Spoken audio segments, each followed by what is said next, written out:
আজ গণেশ চতুর্থী। তোমাদের সকলকে জানাই গণেশ চতুর্থীর অনেক অনেক শুভেচ্ছা।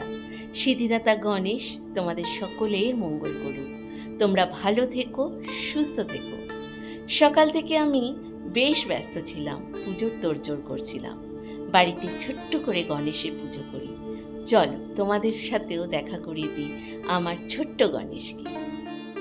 সকাল সকাল উঠে চলে গিয়েছিলাম ফুল কিনতে, তার সাথে নিয়ে নিয়েছিলাম ফল আর গণা বাবার প্রিয় মিষ্টি মোদক আর লাড্ডু।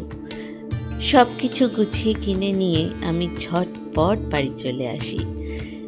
একদম রেডি হয়ে পুজোর কাজে লেগে পড়ি। ঠিক 3 বছর আগে, গণেশ চতুর্থীর 2 দিন আগে এই গণা বাবা আমার বাড়িতে এক অদ্ভুতভাবে চলে আসে।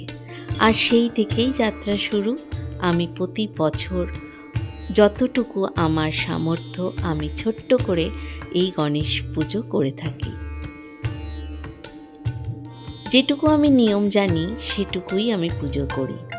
আর ভুল ত্রুটি যা হয় সব গণা বাবা নিজের মতো করে আমাকে ক্ষমা করে দেয়। গণপতি বাপ্পা মোরিয়া। নাভ্যা স্কুল থেকে এসে গেছে, ও আরতি করে নিল। তোমরা সবাই ভালো থেকো, সুস্থ থেকো। টাটা।